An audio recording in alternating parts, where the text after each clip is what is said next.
cape.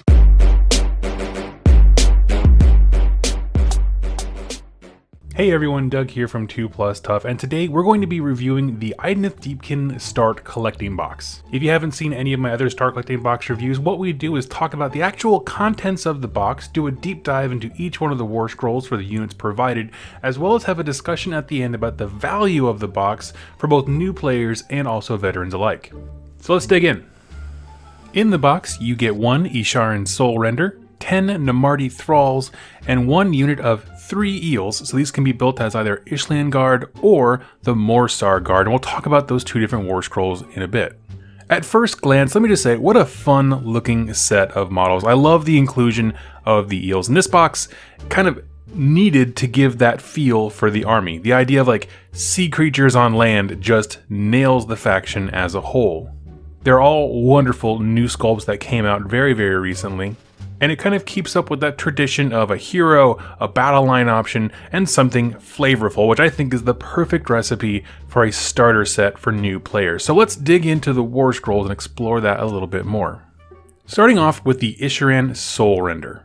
This is the Anglerfish looking hero, and what a wonderful model he is. So he has a 6-inch move, 5 wounds, and a 4-up save. It's a good all-around stat line for a very low-level hero, and he's armed to the teeth with 2 weapons. The Talon Hook, which is 2 attacks, 3s to hit, 3s to wound, -1 rend, and 2 damage. And then there is the Raker Dart Serrated Bill, which is like the fish that flies around his feet. And he has D3 attacks, 3s to hit, 3s to wound, -1 rend, and then 1 damage. The ranges on these weapons are very interesting. You got 2 inches on the Talon Hook and 3 inches on his little fish buddy. So he can actually fight over a rank of the infantry most of the time. So if he's behind a wall of Marty Thralls, who we'll talk about here in a second, he can still reach over them and tag the enemy. His abilities, as with the rest of these units, are where things get really interesting. Lure Light is his first ability, and at the end of your Battle Shock phase, pick a Marty unit wholly within 12 inches, return D3 models to that unit.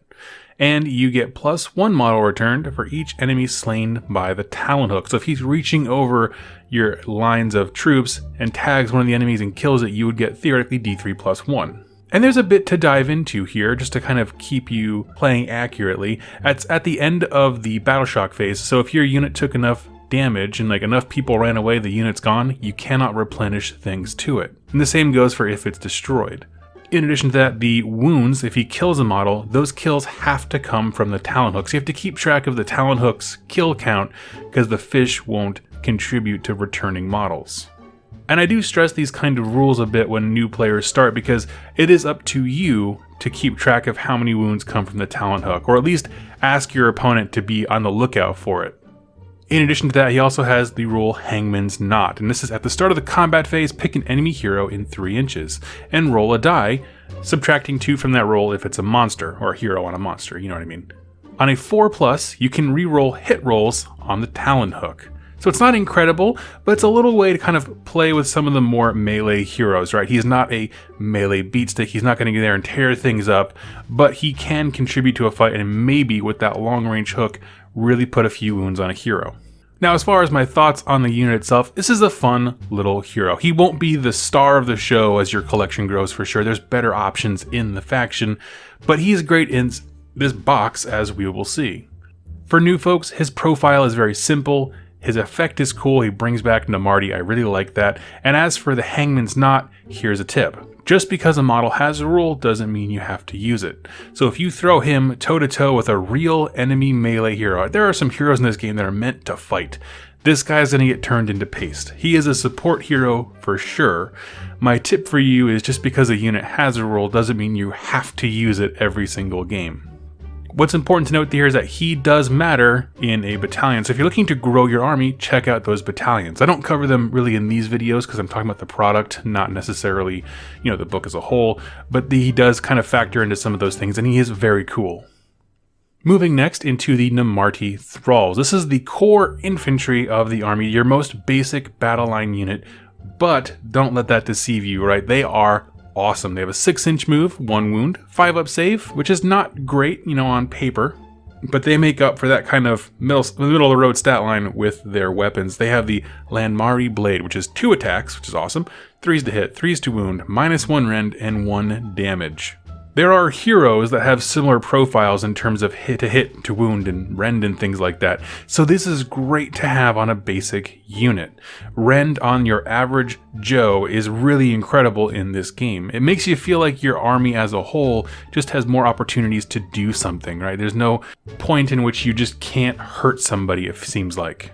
You can also have an icon bearer, 1 out of every 10 of these models, and they allow you to reroll battle shock tests for the unit and +1 attack for that bearer. And they have exactly one ability, that's sweeping blows. And this is actually really interesting, and where the unit, I think, kind of becomes a Swiss Army knife. So you add 1 to the attack's characteristic of their weapons on a target unit that has a wound characteristic of 1. So if they go into a big horde of 1 wound models, they all get +1 attack. And in addition to that, they add 1 to the damage of their weapons if the target has 4 or more wounds. So this is amazing. What that means is they can be sweeping away a bunch of chaff units, meaning a bunch of small 1 wound models that are designed to get in the way very effectively. In addition to that, if they are thrown against a larger, thicker unit, say ogres or anything from Beastclaw Raiders, a hero on a monster, anything like that, all of a sudden their weapons become 2 damage on your basic unit. So they can kind of hit above their weight class given the types of units they're fighting against. Now, of course, there are plenty of armies that have 2 and 3 wound units, and so they don't get any bonuses against those, but it is interesting that they can hit something much bigger than themselves or deal with something that is the same size as them, meaning 1 wound infantry. And for that reason, I love the basic infantry of this faction. I know it dies very easily, but remember, your Soul Render's there to throw some back into the unit over time. They all hit like minor heroes. The sweeping blow ability adds a level of versatility to the unit that is great, and they can kind of hit above their weight class if needed. And now we come to the most noticeable unit in the set, of course, is the eels. And so they just absolutely look amazing. Also, just to note, a super good unit no matter which one you choose. We're going to talk about both options here in just a second.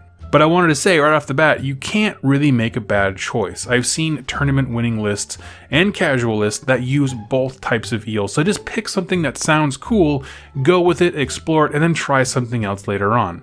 But we're going to explore them, and you can just kind of choose for yourself. To give you a broad overview, one is defensive, the other variant is offensive. And they have pretty much the same stat line, so I'm going to quickly go over that and just keep that in your brain for both units. So they're a 14-inch move, incredibly fast. They can fly, so terrain is irrelevant to them. They can fly over enemy units, things like that. They're 4 wounds each with a 4-up save. Doesn't matter if you're the offensive or the defensive one. Baseline 4 wounds, 4-up save, hyper fast, somewhat tanky. And no matter which variant you have, they gain 2 attacks on their profile. There's the maw, meaning the eel itself is biting things, and the tail is whipping at the enemy as well. Now, these attacks are not game-changing by any means, but the more attacks you put into small-sized units like this, it really ramps up their damage potential. But let's get to the fun stuff. What makes these units amazing? We're going to start off talking about the Morse the Guard. This is our offensive variant, the ones you get in there and fight things well. In addition to the stuff we've already covered with the eels attacking and things like that, they have a Volt Spear as their weapon, and it's 2 attacks, 3s to hit, 3s to wound, no rend, and 1 damage, which is not super impressive at all, but wait for it. Remember the eel attacks as well. They can also have a leader and a standard bearer and musician, and they get +1 attack for the leader, the reroll battle shocks for the standard bearer, and reroll charge rolls for the musician. But their real powerhouse comes from their ability. So Biovoltaic Blast is their first one. Once per battle at the start of a combat phase, you can unleash the energy within their weapons. You roll 1 die for each model in this unit. For each 3-up, pick an enemy unit in 3 inches and they take a mortal wound. If you roll a 6 on that die, they take D3 mortal wounds. So that's huge. Depending on how big you build this unit, this can be a really big deal. And remember, it's not just your combat phase. So a reoccurring theme you'll see with both of these units is they have this like once per battle, they're kind of storing up all this power they have and they just unleash it in different ways. This one is barfing up mortal wounds all across your opponent's army. Their next ability is called Wave Riders. And so on the charge, their weapons go to rend -2 and damage 2. So remember, you get to reroll charge rolls if you have that musician, and a 14-inch move. So if you need something dead, charge them in, hit them with the blast, and then clean up anything that's left with -2 rend and 2 damage. These are a fantastic shock unit. They're going to zip around the board and just slam your enemy so stinking hard. I don't normally comment on allegiance abilities and things like that because people take these things as allies as well. But what I'm going to say is that in faction, there is a turn in which you can always strike first, and so abilities like that, being able to get in there on the charge, maximize damage, if you are good at timing and you're patient in how you play this game and you pick your targets well, this unit can be absolutely devastating. And at this point, I'm going to jump straight into the other variant. This is the Ishland Guard, our defensive variant. They have the same profile, the same eel attacks, they fly, the same command group bonuses, so the leader gets +1 attack, reroll battle shocks with the banner, reroll charges with the instrument. But their weapon is called the Hell Saber. It's 3 attacks, 3's to hit, 3's to wound, no rend, 1 damage. So it's more attacks per guy like the Marty, but they don't have rend like the Marty do. Their ability, the thing that makes them super good and unique, is the Biovoltaic Barrier. And with this, they ignore the rend characteristic of attacks made against the unit.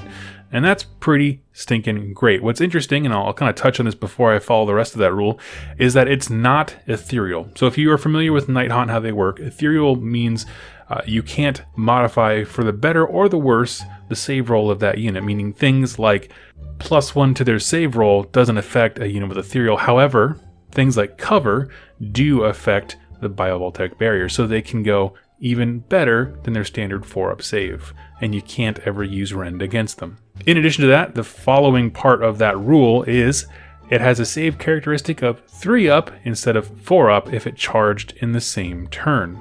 Again, it stacks with cover, so you have a 2-up save on the turn that they charge if they're in cover. Spoiler alert, there are a few ways to get cover in this army. Now, what I'm going to say here is that I truly don't play a lot of Deepkin forces. We don't have a local player that I've played against. And so if you are a Deepkin player, which would you choose for your army? So if you could tell me what kind of eel you use and explain it, I'll pin your comment down below. Fact of the matter is, the top tournament list, if that's what you want to do, you want the most powerful build to your army, I see them using a lot of both, but they use them in very different quantities. You might see a unit that has 2 minimum size unit of the defensive eels and 1 6-man squad of the offensive eels, or kind of different variants numerically based around that. So it's a very big mix, but I see both of them being used. My point is, whatever one sounds cool, go ahead and build that one, and you can always have an opportunity to expand your list and your army later on. So with all of those war scrolls out of the way, let's take a step back and talk about the value of the box, kind of from a bird's eye view. In this set, GW gives you one of the most effective units in the entire army, the eels, of course, if you haven't picked up on that already, which is a great start. The hero is not great, the soul render, in terms of you probably won't want multiples of them. If you remove him from the value of the box, you save about $10 between buying the eels and the Marty Thralls separately. So you can kind of have to weigh that, which is a good, I guess, 1 or 2 buys if you want a good mixed army. However, if you want to go with all of one or kind of focus on one of those things, a lot of Thralls or a lot of eels, the value of the box diminishes pretty quickly. Because maybe you'll want different kinds of heroes, you certainly will. Maybe you'll want Reavers, the bow and arrow versions of Thralls, or maybe you just want to focus on eels because that's the model that really stands out to you, and it's also very effective in the game. The point is, at a certain level, buying those things individually starts to make more and more sense. And that really more matters for veteran players, people who are seriously, they understand the rules of the army, how it functions, and they want to build off of that. But if you're a new player, I do want to reiterate that I really do like the fact they give you a good mix of things to start experimenting with. So I would say at least one of these boxes is certainly a good value. And whenever I evaluate these boxes, I really look at 2 core things. The first one is, does the models they give you represent the army as a whole? And secondly, are those models a good start to start collecting that army? Well, for the first question, I would say yes. If you are a new person who doesn't know anything about AOS, you look at the Idoneth Deepkin box, you're like, okay, they're about cool elf-looking dudes, nobody's got eyes, and well, the Thralls don't have eyes, and then the flying fish, right, the eels, are indicative of the larger army that has more of those creatures. Because no one's going to buy this Start Collecting box and then be shocked at what the rest of the range looks like. So I think the first part of that, they definitely get an A+. The second part of the question is, are the models involved in the actual box, like the War Scrolls, are they good for starting an Idoneth Deepkin army? This is a hard one. They're not bad, but there's certainly better ones out there. Because it depends heavily on what kind of collection you want. If you want to try a bit of everything, yeah, it's actually really good. You get some cool infantry models, you get the eels, which are really effective in the game, and it's a good basis to start building those things out. And you can definitely buy 2 of these kits and have a big blob of thralls and then 2 different kinds of eels, that kind of stuff. But if there's a specific build in the army that you want to go for, whether it's going with a infantry heavy thing or the eel heavy, which is the dominant right now, not really, because it kind of splits the value of the box down pretty harshly. And if you want to do an all eel army, I'd probably pass, because you could just buy 2 boxes of eels and then kind of build slowly with a hero. One interesting thing that another user brought up is Path to Glory, which is, if you're new to the game and you're not familiar with it, it's a format that's really inclusive for new players, where you don't worry about points. You just kind of pick a hero, you get a few units, and you start having these really fun narrative games as you learn the mechanics together. I am so in favor of Path to Glory. I cannot suggest it enough. The thing is, though, that on the Path to Glory chart, where you pick a hero and that determines how many units you get, the soul render is not an option, which means this box is not as good of an entry point as many near every other Start Collecting box is, in terms of it is the most newbie friendly format and the most newbie friendly product, but they don't work together. Here's the thing, not everyone starts with Path to Glory, much to my chagrin. Everyone should, but the value of that statement kind of is mixed. But I think it's important to bring up that, like, at its most base level, the game is meant, like, Path to Glory format is meant to bring new people in, and this starter set is not conducive to it. I thought it was a great point. I just wanted to bring it up. The truth of the matter is, to get the most out of this set, you have to go deep. Please just pardon the pun. You'll want other heroes, more units, things like that. And of course, every army you want to just really flesh out and get a bunch of stuff. But the Deepkin are interesting because they have such a low number of unit options available to them that your choices really do matter, and they're not cheap monetarily. So I do think it is great at representing the greater army. I think it falls a little bit short as far as starting your collection in terms of a newbie format. I think all these Start Collecting boxes should inherently work for Path to Glory. I think there's no reason that they don't. In addition to that, the eels are really good and the thralls are really good. The rebuyability of the box is pretty questionable depending on how you want to build your collection. I do think it's a great set. I do think it's worth its money. If you are interested in this army and you want to start it, buying one is always a good idea, but buying multiples gets a little hand-wavy. Now, I'll be honest with you and say that I don't play Deepkin. I started collecting when the faction first came out, realized quickly they weren't for me, and that's okay. So what I'm going to do is ask, if you are an Idoneth Deepkin player, please in the comments down below, I have a few questions for you. Do you recommend this set if you are a player who has used these models, and if you would suggest an alternate way of getting into the faction, what would that be? Which of the eels did you decide to build, and what would you do for next purchases? So thank you so much. What I'm going to do is, if you have a very informative and helpful comment, I'm going to pin it to the top, so go ahead and look down below to see if a Deepkin player has helped you out. Thank you all so much, and I'll talk to you soon. Happy wargaming.